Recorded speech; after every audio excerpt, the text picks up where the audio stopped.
it's Eva Cartman, and you are listening to the Dream Big Podcast Show, the place to go to learn, laugh, and grow. Today we welcome Peter McGraw, who is going to share what makes things funny. This is episode 49, Big Dreamers. You ready? It's time to dream big. Welcome to the Dream Big Podcast Show. We're inspiring you to shoot for the moon, take aim and go. We bring to you amazing guests who truly love what they do. Every day they're living their dreams, and so can you. Dream big, take action to reach your goals. Are you pumped yet? It's showtime, let's rock and roll. Welcome to the Dream Big Podcast Show. I am your host, Eva Cartman, and today I'd like to start with a special thank you to the newest members of the Dream Big Squad, Sheila Grenville and Kylie Gilbert and all their families. Thank you for supporting the Dream Big podcast. If you would like to become a member of the squad and get a special shout-out from me on the show, then please head to dreambigsquad.com. Squad members also get access to a special commercial-free feed of the Dream Big podcast with all our past episodes and lots of other cool squad-only perks as well. I wanted to give a quick shout-out to the review of the week. This is from Tim and reads, Eva is part of our homeschooling day. What a wonderful, positive program. Honest hosts, wonderful guests. Keep up the great work. Thank you, Tim, for your review. Big Dreamers, please keep the reviews coming. My family reads them all, and we are so thankful to see the impact the podcast is having. Plus, reviews keep us high in the charts on iTunes so we can attract amazing guests like Peter McGraw, today's guest. For a limited time, we are actually sending out free personalized stickers to the Big Dreamers who take the time to leave an honest review. Parents, you can go to dreambigpodcast.com/bonus with their kids for the details on how to claim the free stickers. And I am going to turn it over to my mom for a quick word from the sponsor of this episode, Kind Snacks. Hey, Big Dreamers! We're so excited to introduce you to the first sponsor of the Dream Big podcast. You know how much we love you. You know that we bring only the best to our show. Well, that's why we chose Kind Snacks as our first sponsor. You've probably seen their delicious bars in your local grocery store, coffee shop, or gym. They make those yummy, healthy snacks using whole ingredients you can recognize and actually pronounce. My personal favorite is dark chocolate, nuts, and sea salt. And Eva's favorite is pressed mango and apple. Also, they have pineapple and banana kale that Eva absolutely loves and takes every day for her lunchbox.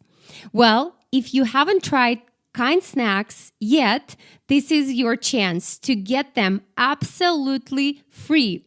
That's right, guys. You heard me right. We invite you to try Kind bars for free. You will receive 10 of them, and all you need to pay is for shipping. When you order the sample box, you'll also get to try Kind Snack Club, where you receive monthly snacks at a discount and get members-only bonuses. You shouldn't have to choose between health and taste when it comes to snacking, especially when it comes to snacking for your kids. Trust me, I know Eva is a very, very picky eater, and it's always a huge hassle what to pack for lunch. So I was very, very excited when we started working with Kind Snacks because this is absolutely no-brainer. Now I definitely know at least one thing from her lunchbox she will eat. This is the Kind bar. And we tried their 10 snack sample box, and the whole family loved the bars. As I said, my personal favorite was dark chocolate, nuts, and sea salt. And even our 2-year-old loved it. She ate banana, pineapple, and kale pressed bar.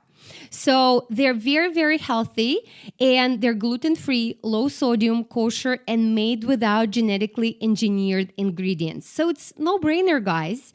Try it absolutely for free, and you can pick sample box if you go to kindsnacks.com/dream. That's right, kindsnacks.com/dream. And we thank Kind Bars for sponsoring the show because, as I said, it's a perfect fit. We were choosing our sponsor for such a long time to find the best value for you guys, for our big dreamers. And we found the perfect fit with Kind Bars. Please be sure to use our unique URL so Kind knows we sent you and they will take special care of you. So thanks again, guys. Go to kindsnacks.com/dream. And now back to Eva. Thanks, Mom. It is time to share our interview with Peter McGraw. Peter is a professor at the University of Colorado Boulder, founder of the Humor Research Lab and co-author of the Humor Code, a global search for what makes things funny. We love to laugh at the Cartman household, so it was really interesting to learn the science behind humor. Don't forget, as always, we have show notes at dreambigpodcast.com/49. We will include links to Peter's website and everything we discussed in the interview. Without further ado, here is our interview with Peter. Let's roll the tape. Hi, Peter. Welcome to the Dream Big Podcast show. Hi, Eva. How are you? Good. We're so happy to have you here today. Oh, it's good to be here. Thanks for inviting me. We prepared well for our conversation today. Yep. Because happiness and everything that's around laughing is right in our family, right, Eva? Mm-hmm. You know, the other day I saw that my dad was a little bit stressed. And I was watching this movie called Moana. I don't know if you know it. It's this like fun movie about a girl and, well, I'll tell you later. So I was watching Moana and there was this part in one of the songs that one of the characters did a funny dance move and facial expression. I had my dad come over just for a few seconds so he could see the move, and we both tried it and laughed. Do you know the science reasons behind just a few seconds of something silly like that can turn around someone's entire mood?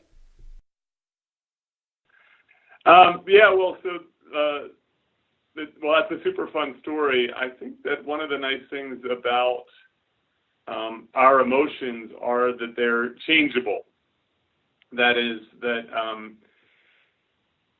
when you're focused on a particular kind of something in the environment, something that you're feeling or thinking about, that can take a lot of your attention.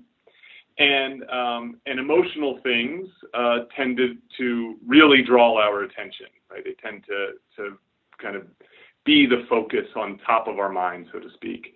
And so you can be in a bad mood, because you had a bad day at work, you're stressed with a deadline or something. But then doing something fun in the moment is really present. And so it has the potential to sort of, those positive feelings have the potential to overcome those negative feelings and sort of even crowd them out and kind of distance those negative feelings. And so what you did is actually a very good strategy for kind of coping with a bad day. Yeah, it helps us a lot too. I remember the time when before one of the interviews, I think something was going on with our little Sophia. She's 2-year-old. Yeah. And I remember how I was not ready for the interview, but as soon as me and Eva got together, we started laughing and we started jumping around and remembering the funny times, and that switched our mood too. Mm-hmm. Eva, can you give an example where, for example, for our big dreamers, that can help in the school environment? Well, it can help in school because you can make more friends in school.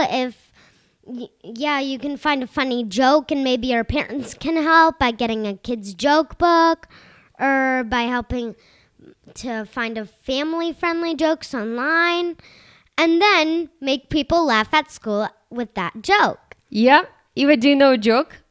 Let me think. Or maybe let's ask Peter first while you're thinking. Peter, Can you tell us a joke? Do you tell jokes all the time since you know that the science behind making people happy? Yeah, when I teach, I try to tell a lot of jokes just to make my class more more enjoyable for my students and more enjoyable for myself. So we'll try this joke. It's not an easy joke to do on the phone, but we'll give it a try, okay? Okay, go. So I want you to ask me, what is the secret to good comedy? What is the secret to good comedy? Timing. That's true. That is true. That's Eva, that know? joke doesn't always work. I hope your listeners understand it. Yes. Yeah. Do you know a joke, Eva? Oh, now I remember. Do you know what the coffee said to the cream on Valentine's Day? No, I didn't. What did the coffee say to the cream? It is hard to espresso myself, but I love you a latte. That's a good one. Good one. Yes. Go ahead. Oh, I like that one better than mine. You can write it down and then use it in your presentations and in your class too. But it's funny how people use jokes all the time, and some of them are funny, some of them are not. I think it's just a sense of humor for everyone individual, right, Eva? Yeah, and also, you know those like kind of jokes that are called dad jokes? Like, yes, I do. Yeah. When they're not so funny, and then dads think they're funny. Yeah. We have a lot of those in our house. Maybe we'll tell one later. Yeah. But I was wondering, Peter, is in your research, you're doing a lot of research about humor. And Eva and I, we were looking the other day on our dog, Annie. Because when every time we chase her, she thinks it's a game, and she gets a little jump in her step, and it almost looks like she's smiling. Do you think animals find things funny? I do. I do think that animals find things funny. Actually, I think that understanding what animals find funny actually helps us understand what humans find funny. That's interesting. So humor actually has its roots, its origins in play, and what you're describing, Eva, is play, right? Is kind of this situation that has a it has like a little bit of a physical element to it. It might be a little bit there might be a little bit of like threat associated with like play fighting, where it's kind of a little bit scary, but it's done in a way that is that's meant to be enjoyable, that actually is not harmful in any way. So chasing games and tickling and play fighting and so on, and that creates that positive emotion, positive feeling that in humans call amusement, and smiling and laughter, right? So which laughter really is a way to non-verbally, kind of without language, say, oh, this situation's a little bit scary but fun. And there's a lot of evidence in science that mammals have those very same kinds of feelings and have those same kinds of physical displays that suggest that they're experiencing humor. That's interesting. I know that you do a lot of research, Peter, about animal humor and human humor, and even like kids. We have, as I mentioned before, our 2-year-old Sophia. She started laughing when she was very, very little, right? Yeah, about 2 years old. She's 2 now, but few months old. Like, she started smiling and then laughing at one. We were playing peekaboo games. And it's so interesting that you mentioned about science behind tickling. Yeah. Yes. Because every once in a while, my dad will tickle me, and it's ticklish when someone tickles you, but when you tickle yourself, it's not so ticklish. Is there a science behind tickling?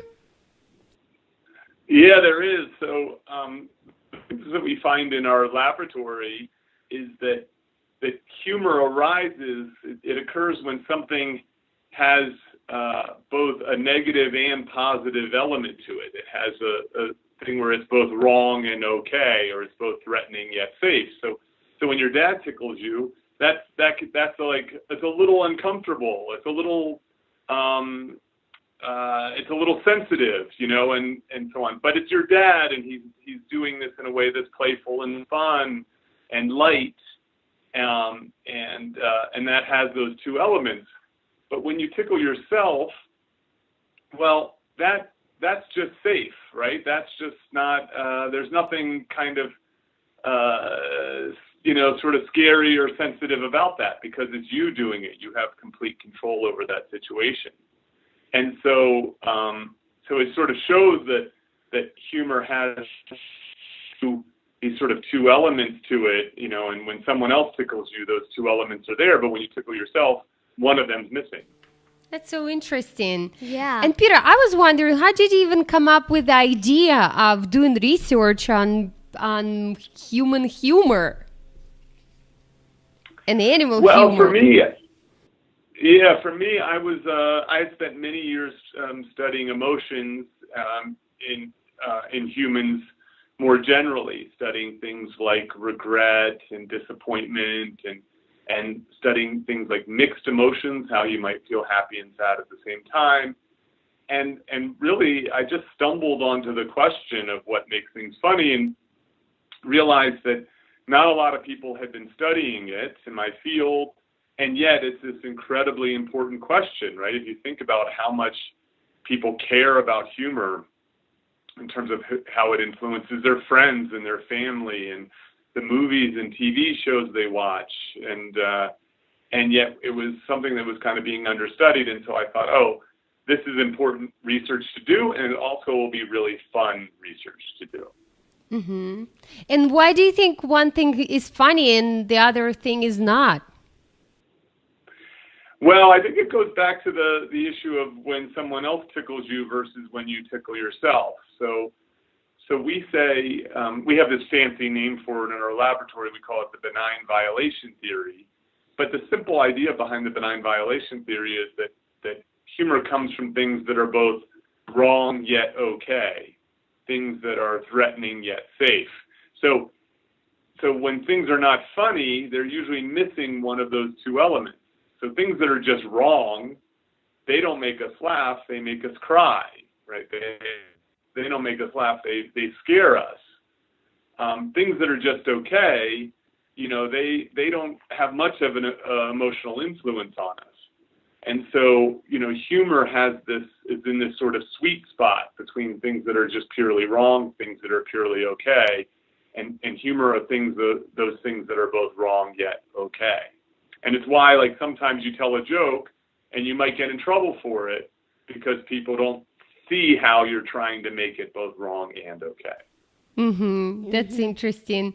But I would encourage big dreamers to make more jokes and just see what makes you laugh, what makes your friends laugh, right? Yeah. And a lot of jokes make someone's mood. And, coming back to the conversation that one thing is fun, like one person thinks it's funny and the other one thinks it's not.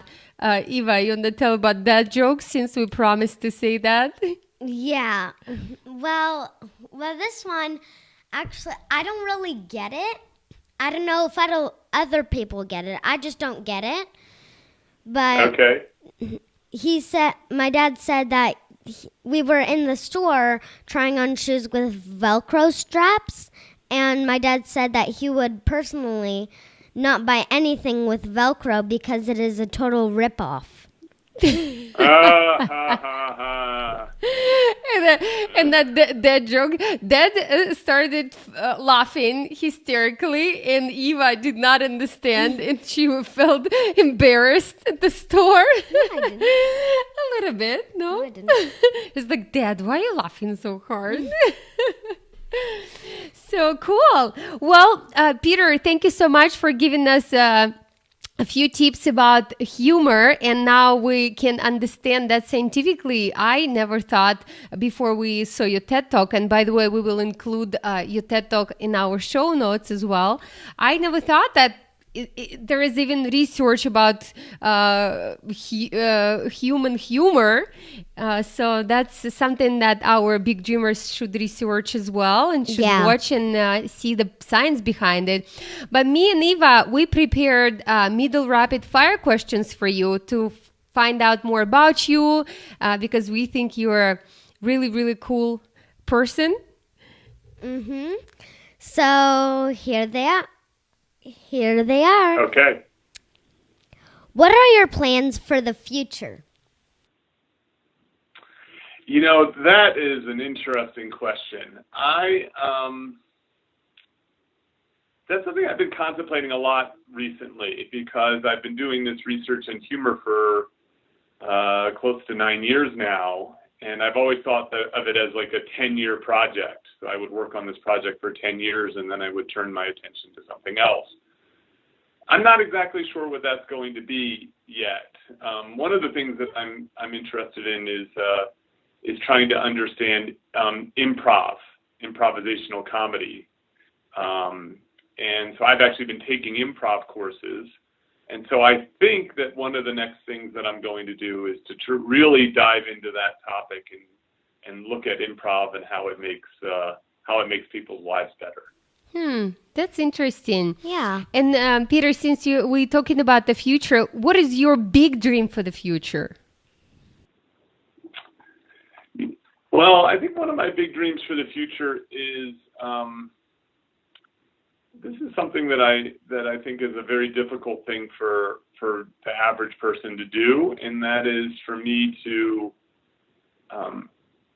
really kind of pursue the things that make me happy, the things that I really enjoy doing, kind of living my life the way that really works well for me, even if it's a kind of different type of life than other people. Yep. And so that means more travel and more time to write, to spend more time reading and thinking and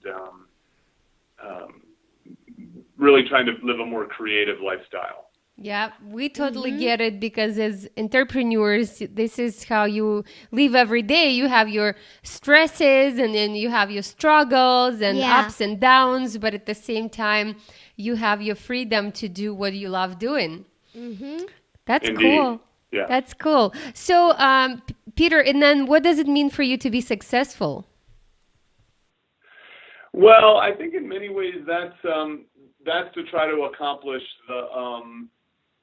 the kind of task that I was just talking about. Like, I think for me, like to live a successful life is one in which I'm living a healthy lifestyle. That I'm finding time to be outside, to eat well, to exercise, to feel physically good, while also that helping me help sort of support these kind of creative endeavors. Like I'd like to become a better writer, and I'd like to pursue really interesting projects like the Humor Project, one that people really care about and might in some small way kind of help the world, help people understand a kind of complex and perplexing world. That's so cool. Mm-hmm. Do you have any daily routines? I do, yes. So I get up early every morning, and I usually go to a coffee shop, and I write. So every day I try to get up in the morning and do some writing. That's a really important routine for me, given my work and given the fact that I've really developed an enjoyment of writing.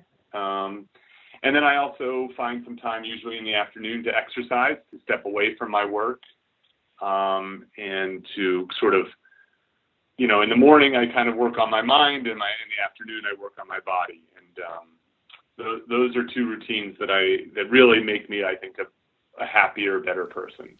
That's such a great advice. Thank you so much. Yeah. Big dreamers, remember this advice. And remember, that's why little big dreamers go to school every morning. In the morning, your mind's very sharp. So try to get as much done as you can in the morning of mental work. And then, as Peter recommended, during the day, you can work on your body. And then the rest of the day, you can enjoy yourself and feel good.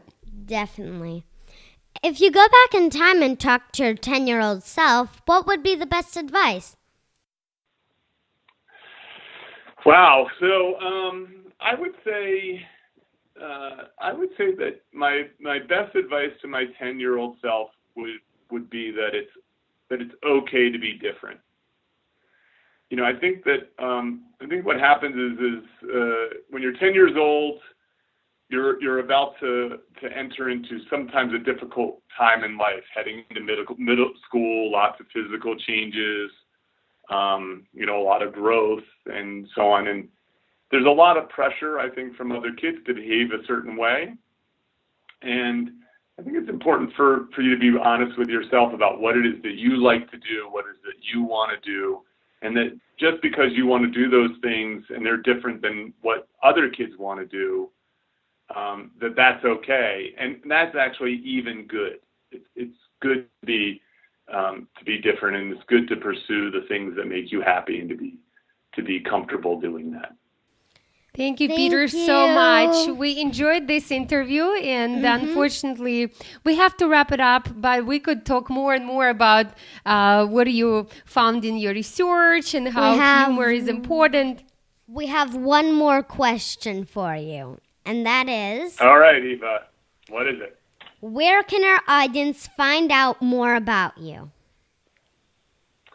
The audience can find out more about me. You can go to petermcgraw.org. So my first and last name, petermcgraw.org. And on that website, I have a blog. I have some links to my lab, the link to the benign violation theory that I talked about earlier. That's probably the best place to start. That's awesome. Thank you so much, Thank Peter. you. A few last words of wisdom for our listeners, and we'll say bye to each other for this time. But we're looking forward to one time having a whole nother interview. Yeah. So, You guys are great. Thank you so much for letting me do this. Thank you so much. Thank you. Bye. Bye. Bye, Eva. Bye, Olga.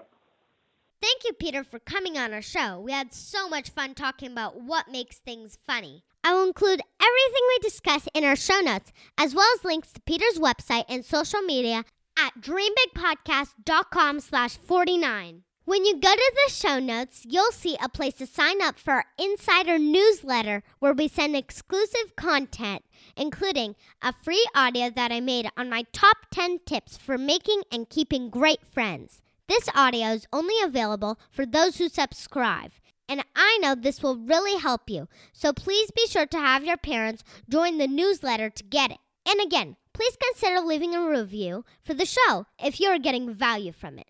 It really helps us get exposure for the show, and we love hearing from our fans. Plus, if you go to dreambigpodcast.com/bonus, you can claim your free personalized stickers for taking the time to leave an honest review. Thank you so much for tuning in. This is Eva Cartman reminding you that you have unlimited potential. Your dreams are not optional. You need to make them essential. So take massive action to turn those big dreams into reality. Live with passion, the way life is meant to be. I'll see you in the next episode. Bye!